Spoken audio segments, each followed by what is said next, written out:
হয়, চাপৰৰ চিৰাকুটাত অব্যাহত আছে যি অনিৰ্দিষ্টকালীন প্ৰতিবাদী কাৰ্যসূচী।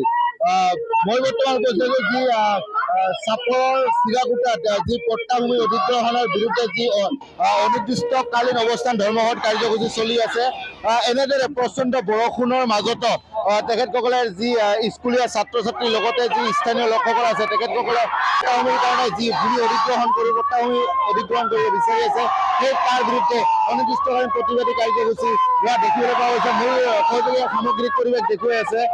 এনেদৰে যি স্কুলীয়া ছাত্ৰ ছাত্ৰীৰ লগতে স্থানীয় যি ৰাইজসকল আছে, ৰাইজসকলে প্ৰচণ্ড বৰষুণকো নেওচি তেখেতসকলে যি প্ৰতিবাদী কাৰ্যসূচী লোৱা দেখিবলৈ পোৱা গৈছে। মোৰ পুনৰবাৰ এনেদৰে যি 6 আগষ্টৰ 6 তাৰিখৰ পৰা তেখেতসকলে যি অনিৰ্দিষ্টকালীন প্ৰতিবাদী অৱস্থান ধৰ্মঘট পালন কৰি আছে। যি ৩,৫০০ বিঘা ভূমি চিৰাকুটা, সন্তোষপুৰ আৰু চৰুৱাবাসাত ৩,৫০০ বিঘা ভূমি প্ৰদান কৰিছে। তাৰ পিছতো কিন্তু দেখা পোৱা গৈছে প্ৰায় পট্টাভুক্ত ভূমি যি অধিগ্ৰহণ কৰিবৰ কাৰণে যি চৰকাৰে সিদ্ধান্ত গ্ৰহণ কৰিছে, তাৰ বিৰুদ্ধে প্ৰতিবাদী অৱস্থান ধৰ্মঘট দেখিবলৈ পোৱা গৈছে। 6 আগষ্টৰ পৰা এই প্ৰতিবাদী কাৰ্যসূচী লোৱা দেখিবলৈ পোৱা গৈছে। মোৰ লগত ছাত্ৰমুক্তি সংগ্ৰাম সমিতিৰ পৰা কিছু কথা জানিব চেষ্টা কৰিম। যি এই প্ৰচণ্ড বৰষুণকো নেওচি আপোনালোকে প্ৰতিবাদী কাৰ্যসূচী লোৱা দেখিবলৈ পোৱা গৈছে, কি ক'ব? চাওক, আজি কোন ল'ৰা ছোৱালী আজি কিন্তু ৰাজপথত ওলাই আহিবলৈ বাধ্য হৈছে। কিয়নো যেতিয়া ল'ৰা ছোৱালী তথা এজন মানুহৰ মৌলিক অধিকাৰ চৰকাৰে মৌলিক অধিকাৰ খৰ্ব কৰিব অধিকাৰ অপৰাধ দিয়ে, তেতিয়া কিন্তু সকলো ৰাইজ কিন্তু ওলাই আহে। যে ইতিমধ্যে কিন্তু থাৰ্মেল প্ৰজেক্টৰ নামত চিৰাকুটা, সন্তোষপুৰ আৰু চৰুৱাবাসাত ৩,৫০০ বিঘা মাটি অধিগ্ৰহণ কৰিছে। কিন্তু আমি এতিয়া দেখিবলৈ পাইছো যে যিসমূহ খিলঞ্জীয়া ৰাইজ আছে, আমাৰ খিলঞ্জীয়া ৰাইজ আছে, সেই খিলঞ্জীয়াৰ মাটি কিন্তু কি কৰিছে চৰকাৰে তথা ধুবুৰী জিলা প্ৰশাসনে কিন্তু অধিগ্ৰহণ কৰিবলৈ লৈছে। গতিকে আজি আমি 6 তাৰিখৰ পৰা চিৰাকুটা হুমু অঞ্চলৰ জাতি ধৰ্ম বৰ্ণ নিৰ্বিশেষে কিন্তু আজি আমি ওলাই আহিছোঁ।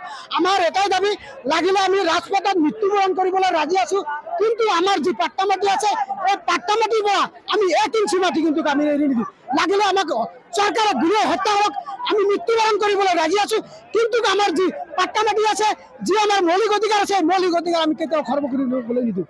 কিন্তু দেখা পোৱা গৈছে পূৰ্বতে ৩,৫০০ বিঘা ভূমি যি থাৰ্মেল প্ৰজেক্টৰ কাৰণে অধিগ্ৰহণ কৰিছে, ইতিমধ্যে উচ্ছেদক শেষ হৈ গৈছে।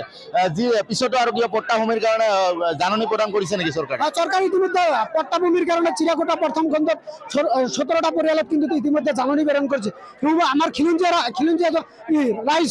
গতিকে ইতিমধ্যে অসমৰ মাননীয় মুখ্যমন্ত্ৰীয়ে কৈছে যে খিলঞ্জীয়াৰ কোনো মানুহক কি কৰিব উচ্ছেদ কৰা নহ'ব বা খিলঞ্জীয়াৰ মাটি অধিগ্ৰহণ কৰা নহ'ব। কিন্তু কিহৰ ভিত্তিত খিলঞ্জীয়া মানুহক মাটি অধিগ্ৰহণ কৰাৰ কাৰণে কি কৰিলে জাননী প্ৰেৰণ কৰিলে। গতিকে আমাৰ দাবী, যেতিয়ালৈকে জিলা প্ৰশাসন তথা জিলাখনৰ মুৰব্বী ডিচি মহোদয় ইয়াত আহি আমাক প্ৰতিশ্ৰুতি নিদিয়ে, তেতিয়ালৈকে আমাৰ কিন্তু যে আন্দোলন, আমাৰ এই আন্দোলন অব্যাহত থাকিব।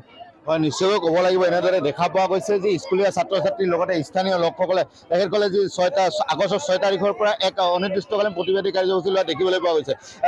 বিশেষকৈ ক'ব লাগিব যি ৩,৫০০ বিঘা ভূমি থাৰ্মেল প্ৰজেক্টৰ কাৰণে ইতিমধ্যে অধিগ্ৰহণ কৰিছে আৰু ইতিমধ্যে উচ্ছেদ সম্পূৰ্ণ হৈছে। তাৰ পিছতো কিন্তু দেখা পোৱা গৈছে চিৰাকুটাৰ প্ৰায় 17টা খিলঞ্জীয়া লোকৰ যি ভূমি পট্টাভূমি অধিগ্ৰহণৰ কাৰণে কিন্তু জাননী প্ৰেৰণ কৰিছে। তাৰ পিছতে দেখা পোৱা গৈছে একচিত প্ৰতিক্ৰিয়া হোৱা দেখিবলৈ পোৱা গৈছে। যি এই পট্টাভূমি, সেই পট্টাভূমি যি উচ্ছেদৰ কাৰণে যি জাননী প্ৰদান কৰিছে পট্টাভূমি, সেই পট্টাভূমি উচ্ছেদৰ জাননী নাকচ কৰিবলৈ জিলা প্ৰশাসনক দাবী উত্থাপন কৰিছে। অন্যথা তেখেতসকলে কিন্তু এই যি অনিৰ্দিষ্টকালীন অৱস্থান ধৰ্মঘট কাৰ্যসূচী তেখেতসকলে চলাই যাব বুলি জানিব দিছে।